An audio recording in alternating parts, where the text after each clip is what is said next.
You train hard. You show up 4-5 days a week. You've probably watched a dozen videos just like this one, nodding along the whole time. Maybe you've even bookmarked 3 of them, told yourself you'd watch the whole playlist this weekend, and then didn't. And somehow you still look exactly the same as 6 months ago, scrolling for the next video that finally cracks the code. That's not bad luck, and it's definitely not genetics. That's 10 mistakes, quietly running in the background of every session, and you're probably making at least half of them right now. Let me fix that. I already made shorter videos breaking down pieces of this puzzle. This is the full version, all 10 mistakes in one place, in order of how much they're actually costing you, so you can stop guessing which one is yours and just fix all of them today. Mistake 1. Skipping legs. A jacked upper body on toothpick legs doesn't read as strong, it reads as unfinished. Like you ran out of budget halfway through the build, or like you're saving your legs for a rainy day that never comes. Squats, leg press, lunges, whatever you'll actually do consistently without dreading Mondays, train them like they count. Because visually, whether you like it or not, your legs are half the picture, and everyone standing behind you in line at the grocery store can see exactly what you skipped. And no, calves and hip thrusts on Instagram don't count as training legs if you're skipping the actual compound work that built the account you're scrolling. Genetics decide your shape, sure, but genetics don't decide whether you show up to leg day, and that part is entirely on you, every single week, forever. Mistake 2. Ego lifting. Half reps with a weight you can't control build ego, not muscle. And honestly, they look worse on camera than the smaller weight you're too proud to touch. Your joints take the damage, your muscles barely notice, and neither does anyone watching, except maybe the guy quietly waiting for the rack you're about to hurt yourself on. Drop the weight, control the rep, and watch the same exercise finally start doing something. If you need a spotter standing closer than your own shadow just to move the bar an inch, that's not a lift, that's a cry for help with extra plates on it. There's no trophy for the ugliest rep in the gym, even though half the people benching right now are competing for it. Mistake 3. Rounded shoulders. Years of bench pressing with no rear delt or side delt work leaves you hunched forward like you're bracing for a punch that never comes, and permanently guarding a phone you're not even holding. Your shoulders aren't one muscle, they're 3, and most people only ever train the front one. I actually made a full video breaking this exact problem down. Lateral raises, face pulls, the whole system. So if your posture's rounding forward right now while you watch this, go watch that one next. It's also the single most fixable thing on this entire list, because it's not about genetics, it's about which muscles you've simply never asked to grow. 10 minutes twice a week is genuinely all it takes, which makes skipping it one of the most expensive 10-minute decisions in the entire gym.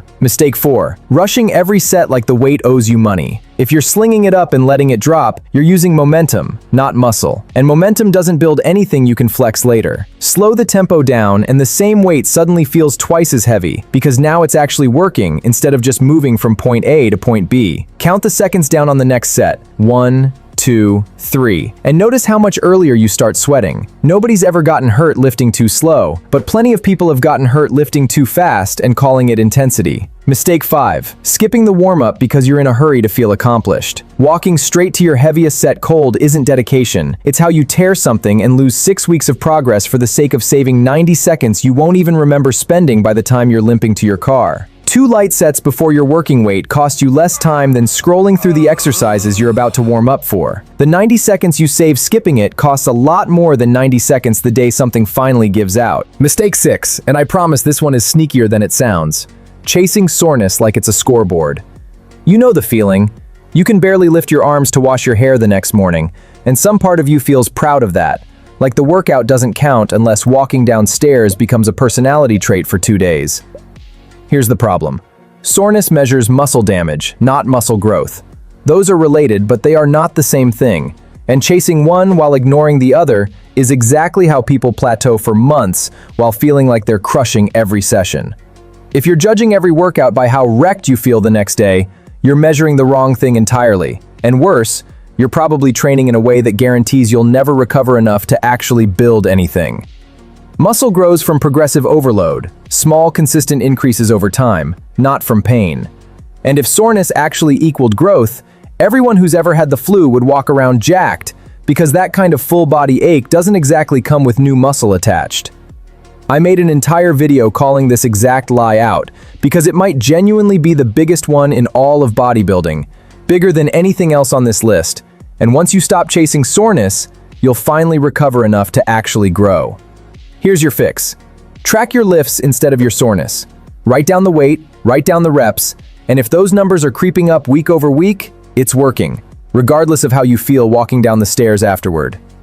The best lifters in any gym you've ever walked into usually look completely fine the next morning. Calm, recovered, ready to go again. And that should tell you something.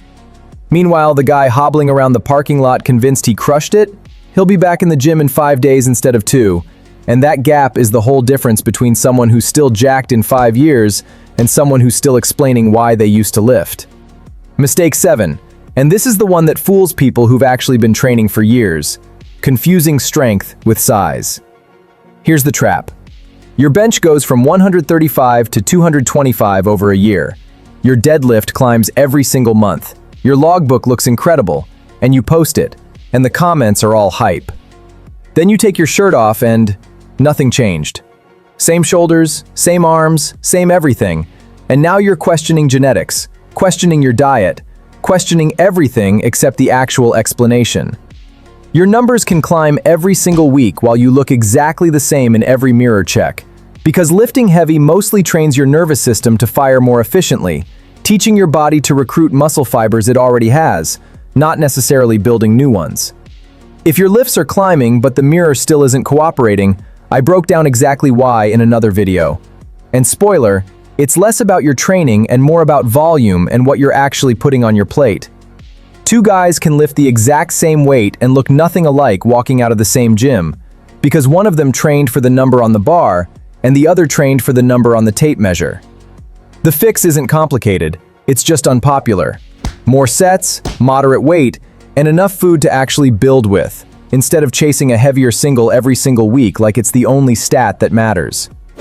Building size takes patience most people don't want to hear about, because patience doesn't fit in a 15-second clip promising results by Friday. Mistake 8, and this is the boring one everybody skips past mentally: not having an actual program, just vibes and whatever machine happens to be open when you walk in. You've been there. You walk in with good intentions, do whatever looks free, add a few sets of whatever your favorite YouTuber posted last week, and call it a workout. Whatever feels right today is not a program, it's a warm-up for a program you still haven't written. And it explains perfectly why you can't remember what you did 2 Tuesdays ago, let alone whether it's working. I laid out a complete beginner system in another video. 5 steps, 1 video, 0 fluff. And if you've genuinely never had an actual written plan, that's the one to start with before anything else on this list even matters. Because none of the other 9 mistakes matter much if there's no plan underneath them to sabotage. Every guy standing around the dumbbell rack scrolling his phone between random exercises started exactly where you're standing right now. Confused, unstructured, hoping something sticks. A mediocre plan you actually follow beats a perfect plan sitting in a saved Instagram post you've never opened twice. And honestly, that gap between saved and done is where most people's entire physique goals quietly go to die. Mistake 9, and here's an open loop for you. This one alone might be costing you more time than all the others combined. Program hopping. Switching to a better routine every 3 weeks because you saw it on your feed is the single biggest reason people spin their wheels for an entire year and look exactly the same in every photo they take. Because every new program resets your progress tracking, your form adaptation, and your actual momentum back to 0, over and over, forever. Pick something decent and stay on it for 6 full months before you're even allowed to judge whether it's working. Because 6 weeks isn't enough time for your body to even finish adapting to what you're currently doing, let alone show you results worth abandoning it over. The program you're currently ignoring for something shinier was somebody's next big thing about 6 routines ago. And it'll be forgotten in another 6 weeks too, right around the time the next shiny thing shows up in your feed. Consistency beats optimization every single time. And nobody, not one person, ever got strong optimizing a program they abandoned 3 weeks in. Mistake 10, and here's the fix that costs literally nothing: never tracking anything. If you can't tell me what you lifted last week, you're not training. You're guessing with extra steps and calling it a program. And worse, you have 0 way of knowing if any of the other 9 mistakes on this list are actually fixed, or if you just think they are. Write it down. Notes app, actual notebook, back of a gym receipt, doesn't matter which. What matters is you can look back and actually see the numbers moving instead of just hoping they are based on a vague feeling you had mid-set. Your memory is not a spreadsheet. No matter how confident you feel walking up to the bar convinced you definitely did more than this last time.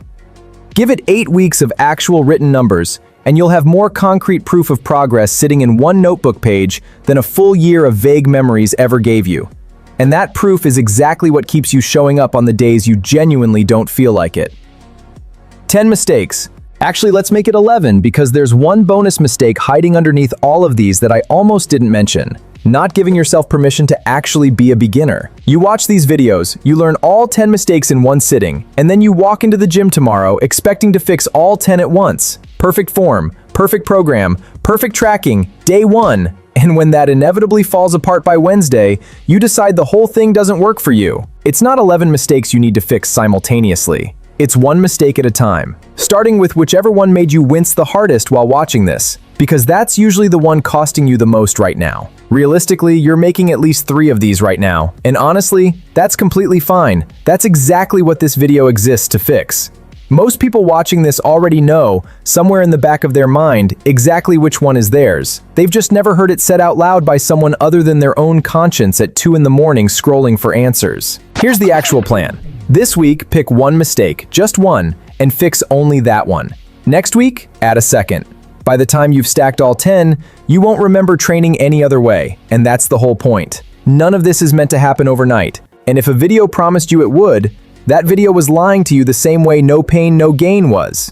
If you want the deeper breakdown on any of these, shoulders, the soreness myth, strength versus size, or the full beginner system, they're all linked below. And each one goes a lot further than I could inside this single video without turning it into a documentary nobody has time for. If this helped, hit subscribe.